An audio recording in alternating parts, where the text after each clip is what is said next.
Hello everyone, welcome back to my channel. So now we are going to discuss about data analysis. It is the process done after the pilot study.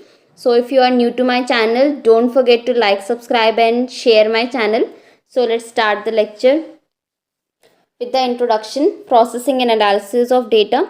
After the collection of data from primary or secondary sources, arrangement is done so that the same way may be analyzed and interpreted with the help of statistical tools. यानी कि जब आपका data collect आप कर लेते हैं primary और secondary sources से, उसके बाद आप अरेंजमेंट्स बनाते हैं जिससे जो आपने डेटा कलेक्ट किया है आप उसको एनालाइज कर सकें with the help of statistical tools. तो इसमें कुछ सॉफ्टवेयर पैकेजेस यूज्ड होते हैं like your MS Excel, SPSS which stand for software packages of for social science and Google docs etcetera.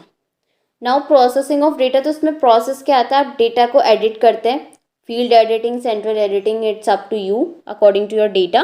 Then आप कोडिंग करते हैं, फिर आप क्लासिफिकेशन करते हैं, then tabulation and at last graphing. So data editing, what is data editing? तो data editing आपका एक ऐसा प्रोसेस होता है जिसमें आपने जो डेटा कलेक्ट किया है आप उसे एग्जामिन करते हैं ताकि उसमें कहीं आपने कहीं एरर्स आ रखे हो आपके, तो आप उस एरर का पता लगा सकें और उसके बाद उस एरर्स को करेक्ट कर सकें आगे प्रोसीड करने से पहले। सो एडिटिंग टू टाइप्स की होती है, field editing and central editing. So field editing क्या होती है? This the type of editing that relates to abbreviated और illegible return form of gathered data. Such editing is more effective when done on same day or the very next day after the interview. The investigator must not jump to the conclusion while doing field editing. So field editing is that which is done at the same time. यानी आपने data collect करा, आपने उसी दिन या फिर अगले दिन, बट रिसेंसी में ही आप अपने डेटा को एनालाइज करेंगे और उसमें कहीं ड्रॉबैक, कोई ओमिशन रहेगा तो आप उसे उसी टाइम कलेक्ट करेंगे।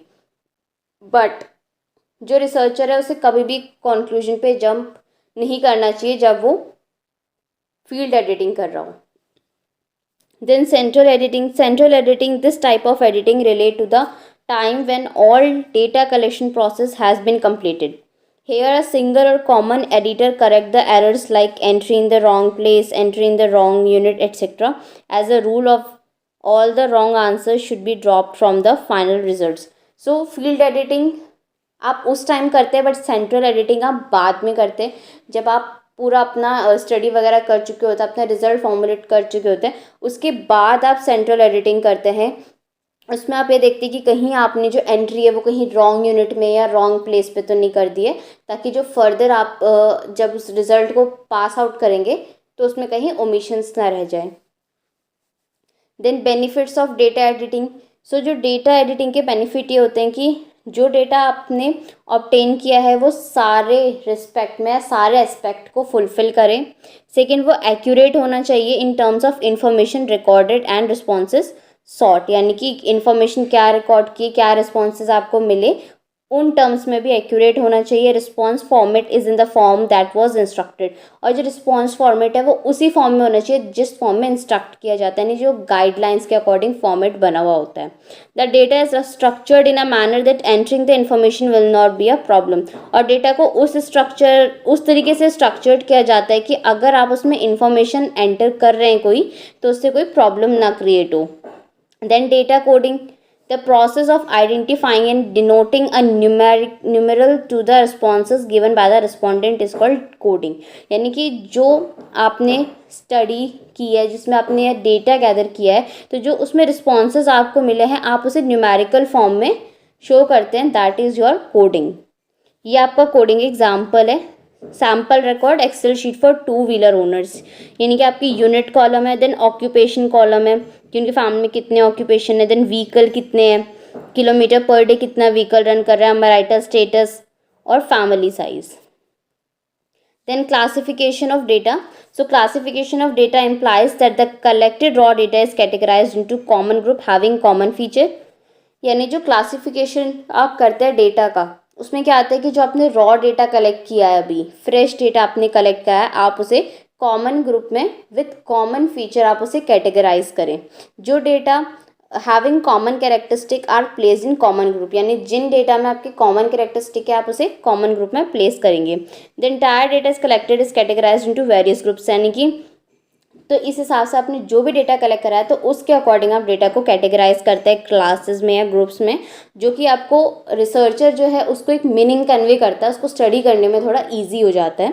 तो क्लासिफिकेशन भी इसमें टू टाइप से किए जाते हैं. First according to the attribute and second according to the class intervals. So according to the attribute classification, here the data is classified on the basis of common characteristic that can be descriptive. यानी कि यहाँ पर आप common characteristic उन basis पे लेते हो जिन qualities को आप डिस्क्राइब कर सकते हो, like literacy, illiteracy, sex, honesty, marital status, etc. Descriptive features on qualitative in nature and cannot be measured quantitatively but are kindly considered like making an analysis.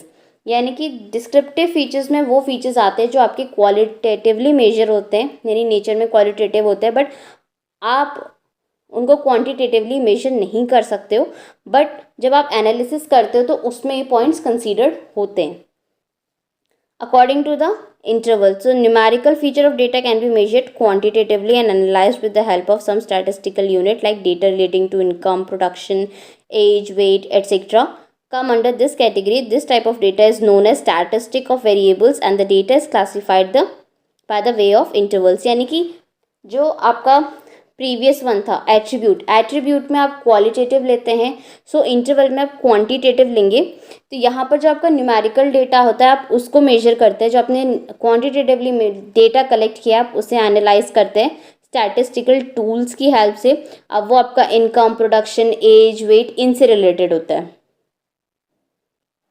So tabulation of data. Tabulation is an orderly arrangement of data in rows and columns. So tabulation means कि आपने जो data collect करा है आप उसे arrangement, proper arrangement दे according to row and columns. Tabulation से क्या होता है, आपका जब आपका रॉ डेटा होता है वो समराइज हो जाता है और एक टेबल की फॉर्म में, एक फॉर्मेट में आ जाता है. तो टाइप्स ऑफ टेबल, तो आपकी टू टाइप्स की टेबल है, vertical table and horizontal table. So graphic the data, तो आप डेटा को ग्राफ भी कर सकते हैं. तो इसमें आप विजुअल प्रेजेंटेशन करते हैं डेटा का, या आप नंबर्स में या परसेंटेज में डेटा को दिखाते हैं. तो most informative are simple and self explanatory. तो जो मोस्ट इन्फॉर्मेटिव होता है वो सिंपल होते हैं, सेल्फ एक्सप्लेनेटरी होते हैं, यानी कि आप उनको देख के खुद समझ सकते हो. Like bar chart. Bar chart में हर एक कैटेगरी है, तो बार चार्ट में एक बार की फॉर्म में शो होगा, length of which represent the amount, frequency और percentage of values following in the category. तो इसमें जितनी ही लंबी आपकी लेंथ जाएगी इट मीन्स कि उसकी अमाउंट उतनी ज़्यादा है, फ्रीक्वेंसी, परसेंटेज आपने जिस हिसाब से लिया है वो उतना ज़्यादा है. Then pie chart. Pie chart एक सर्कल फॉर्म में होता है, पाई की तरह होता है, पीसेस होते हैं उसमें ब्रोकन, यानी अकॉर्डिंग टू द परसेंटेज होता है ये. तो परसेंटेज के हिसाब से आप इसमें अपनी कैटेगरी डिटरमाइन करते हैं. Then line chart, line graph, इसमें लाइंस में शो होता है आपका. Histogram. Histogram graph of data in a frequency distribution called histogram. Histograph में हम फ्रीक्वेंसी डिस्ट्रीब्यूशन चेक करते हैं.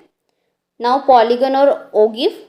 So percentage polygon is formed by having midpoint of each class present the data in that class and then connecting sequence of the midpoint with their respective percentage. यानी कि आप इसमें क्या करते हैं, mid point बनाते हैं हर एक चीज़ का, जो आपकी वैल्यू जहाँ जा रही है, एंड देन आप लास्ट में मिड पॉइंट्स को कलेक्ट करके अपना वैल्यू ग्राफ बनाते हैं. Then analysis of data. Analysis means computation of certain indices or measure along the searching pattern for the relationship that exists among the data group. यानी analysis का means क्या है कि आपके जो डेटा ग्रुप में वेरिएबल्स आते हैं, जो पैटर्न्स आते हैं, आप उनके बीच में रिलेशनशिप को कैसे सर्च आउट करते हैं, that is your analysis of data. This is your analysis of data. It has two types, descriptive and casual, inferential और statistical. So descriptive के अंदर आता है आपका univariate analysis, bivariate analysis and multivariate analysis. Inferential के अंदर आता है आपके estimation of parameter value like point estimate, interval estimate. Then testing hypothesis में parametric test और non-parametric test. So we'll discuss them in brief. So first is your descriptive analysis. Descriptive analysis, study of distribution of variable is termed as descriptive. If we are studying one variable, then it will be termed as univariate analysis in case of two, that bivariate and multivariate in case of three or more than three variable. यानी कि जो आपके variables का distribution जिसके according होता है वो term आपकी आती है डिस्क्रिप्टिव एनालिसिस, यानी कि आपका वेरिएबल किस हिसाब से डिस्ट्रीब्यूटेड है आपकी स्टडी में. अगर आप सिर्फ एक वेरिएबल के बारे में पढ़ रहे हैं, फोकस कर रहे हैं, तो आप यूनिवेरिएट बोलेंगे. अगर आपके पास दो वेरिएबल है स्टडी करने के लिए, एनालाइज करने के लिए, तो बाईवेरिएट. अगर आपके पास दो या दो से ज़्यादा वेरिएबल्स है स्टडी करने के लिए, तो multivariate. Then univariate analysis refers to the analysis of one variable at a time, यानी एक टाइम पे आप सिर्फ एक वेरिएबल की स्टडी कर रहे हैं. तो कॉमन अप्रोच आते हैं आपके फ्रीक्वेंसी टेबल और डायग्राम्स. सो फ्रीक्वेंसी टेबल्स में क्या आते हैं, इसमें measure the central of tendency, यानी वो कितनी बार हो रहा है, तो इसमें आप arithmetic mean median mode use करते हैं. मेजर्स ऑफ डिस्पर्जन यूज़ करते हैं आप, यानी रेंज, मीन डेविएशन और स्टैंडर्ड डेविएशन. डायग्राम्स में आप इसमें bar chart, pie chart and histograms use करते हैं. Then bivariate analysis. Bivariate analysis में आप at a point of time two variable study करते हैं कि ये जानने के लिए कि वो दो वेरिएबल आपस में कैसे कनेक्टेड है. तो इसमें मेन टाइप है सिंपल कोरिलेशन. सिंपल उनके बीच में क्या रिलेशन है. Simple regression. सिंपल रिग्रेशन में यह है कि आपका डिपेंडेंट वेरिएबल है और एक या एक से ज़्यादा इंडिपेंडेंट वेरिएबल है, तो उनके बीच में क्या रिलेशनशिप है. And two way ANOVA. So ANOVA is analysis of variance. ये एक तरीके का एनालिसिस टूल है स्टैटिस्टिक्स में जो आप यूज़ करते हैं कि आपके पास जब जो डेटा है आप उसको टू पार्ट्स में डिफाइन कर सके. First is systematic factor, another is random factor. तो इन सिस्टमैटिक फैक्टर आपका वो फैक्टर होता है कि जिसमें आप स्टैटिस्टिकल इन्फ्लुएंस कर सकते हैं डेटा में, बट रैंडम में आप स्टैटिस्टिकल इन्फ्लुएंस नहीं करते हैं. Then multivariate. मल्टीवेरिएट यानी एक टाइम पे दो या दो से ज़्यादा आपके वेरिएबल्स को आप स्टडी करते हैं. Same here multiple correlation, multiple regression and multiple ANOVA. Now casual analysis. Casual analysis is concerned with the study of how one और more variable connect changes in another variable. यानी casual analysis में आप ये देखते हैं कि कैसे एक या एक से ज़्यादा वेरिएबल दूसरे वेरिएबल को अफेक्ट कर रहे हैं. Inferential analysis is concerned with testing the hypothesis and estimating the population values based on sample values. यानी inferential analysis में आप क्या करते हैं, hypothesis को टेस्ट करते हैं और उस हिसाब से आप estimate करते हैं कि population की जो वैल्यू है वो सैम्पल वैल्यू से कैसे रिलेट कर रही है. Then parametric test. तो ये टेस्ट आपके एजम्पशंस पे बेस्ड होता है टिपिकली कि population that the population from which the data are randomly sampled have a normal distribution. यानी कि आप इसमें एजम्पशन के बेसिस पे वर्क करते हैं कि आपने पॉपुलेशन से डेटा कलेक्ट किया वो इक्वली नॉर्मल डिस्ट्रीब्यूट हो जाए. तो टाइप्स आपके आते हैं T test, Z test, F set, F test and X square test. Then non parametric test. तो do not involve population and parameters, यानी कि इसमें पॉपुलेशन पैरामीटर इंक्लूड नहीं होता है. For example probability, distribution, independence. Data measured, यानी कि आप इसमें प्रोबेबिलिटी, डिस्ट्रीब्यूशन, इंडिपेंडेंस यूज़ नहीं करते हैं. आप इसमें रेशियो और इंटरवल, ऑर्डिनल और नॉमिनल स्केल से उसे मेजर करते हैं. So that was all about your analysis of data. So thank you so much everyone for listening. Hope you all like the video. So don't forget to like, subscribe and share my channel. Stay tuned guys and keep supporting for more videos.